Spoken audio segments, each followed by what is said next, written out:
이재명 대통령이 오는 24일, 25일 네덜란드 헤이그에서 열리는 북대서양 조약기구 나토 정상회의에 참석하지 않겠다고 발표를 했습니다. 이 대통령은 도널드 트럼프 미국 대통령과의 한미 정상회담 등을 감안해 정상회의 참석 쪽에 무게를 두었지만은 오늘 미국의 이란 핵시설 공습이 있은 뒤 불참으로 입장을 바꾼 것으로 알려졌습니다. 대통령실 강유정 대변인은 오늘 오후 서면 브리핑에서 대통령은 취임 이후의 산적한 국정 현안에도 불구하고 이번 나토 정상회의 참석을 최대한 적극적으로 검토해 왔다면서 그러나 여러 가지 국내 현안과 중동 사태로 인한 불확실성 등을 종합적으로 고려하여 도저히 직접 참석할 수 없는 상황이라고 판단했다면서 정부 인사의 대리 참석 문제는 나토 측과 협의할 예정이라고 했습니다. 나토는 2022년 러시아의 우크라이나 침공 이후 한국, 일본, 호주, 뉴질랜드 4국을 매년 초청해 왔습니다. 한국은 윤석열 전 대통령이 3년 연속 나토 정상회의에 참석을 했지만은 이재명 대통령이 불참을 결정한 것입니다. 이 대통령은 나토 정상회의 참석 여부를 두고 막판까지 고심한 것으로 보입니다. 외교가에서는 한국 정상이 예년과 달리 불참하면은 한국 외교 노선이 바뀌었다는 인식을 심어줄 수 있다면서 이 대통령의 참석이 필요하다는 의견이 강했고 이 대통령의 불참이 눈에 띄는 부재, conspicuous absence가 될 것이라는 지적도 있었습니다. 나토 회원국 32개 나라 대부분은 자유민주 진영의 핵심 국가이고 나토는 최근까지 러시아, 중국, 북한 등 전체주의 세력 확장에 대응해 왔는데 반대로 북한, 중국, 러시아는 한국의 나토 참석을 비판해 왔습니다. 이재명 대통령은 당초 나토 정상회의에 참석하는 쪽으로 준비를 해왔고 위성락 국가안보실장은 오늘 오후 3시 정상회의 관련 브리핑을 예고해 둔 상태였습니다. 대통령실 안팎에서는 위성락 안보실장이 이재명 대통령의 나토 정상회의 참석을 발표할 것이란 예측이 나왔지만 이 브리핑은 취소되었고 3시간여 뒤인 오후 6시 20분쯤 정상회의 불참을 결정했다는 서면 브리핑이 나왔습니다. 대통령실 안에서는 나토 정상회의 참석을 두고 이견이 있었던 것으로 보입니다.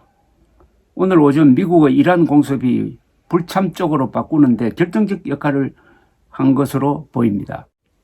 트럼프 대통령이 나토 정상회의에 참석하면 어떤 방식으로든 이란 공습에 대한 지지와 지원을 요구할 게 분명한 상황에서 이 대통령의 나토 정상회의 참석은 북한과의 관계 등을 감안하면 부담스럽다는 의견이 힘을 얻었을 것이라는 관측이 있습니다.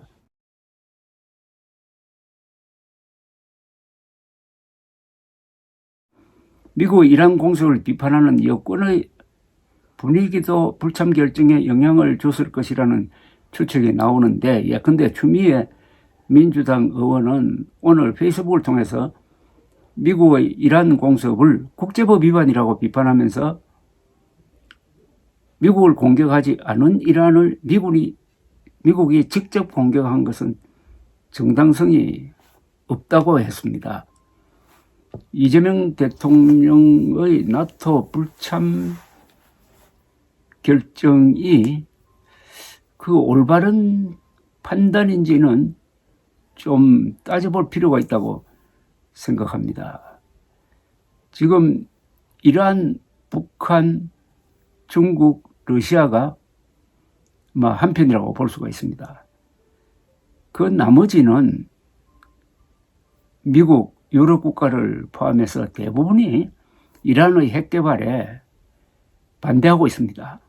다만 이스라엘이 이란에 대해서 지금 무차별 폭격을 하고 있는데 이것은 국제법적으로 상당히 문제가 있는 것 또한 사실입니다. 그러나 한국의 국익이 나토 쪽에 있지, 한국의 국익이 중국, 북한, 러시아, 이란 축에 있는 건 아니죠. 그리고 나토에 이재명 대통령이 초대되어서 참석한다고 하는 게 그게 왜 북한을 자극하고 왜 러시아를 자극하고 왜 중국을 자극하는지는 모르겠습니다. 이란을 자극할 가능성은 있지만은 지레 겁을 먹고 지레 눈치를 보고 이런 결정을 한 것이 아닌가 하는 생각이 듭니다.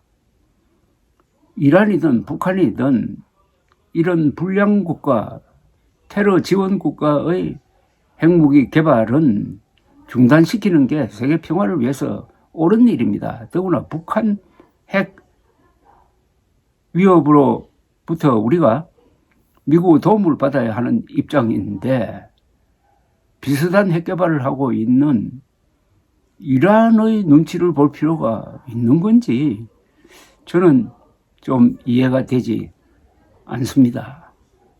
그리고 그 안에서 여러 가지 이견이 나왔다고 하는데 과연 그 이견을 낸 사람들 중에서, 즉 나토 정상회의 불참 의견을 낸 사람들 중에서 이 세상을, 국제정세를 제대로 보는 시각을 갖춘 분이 있는지 아니면은 낡은 이념에 휘둘리는 사람들이 아닌지 그것도 좀 의문점입니다.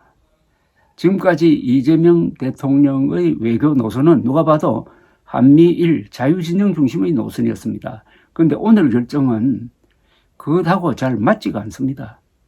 감사합니다.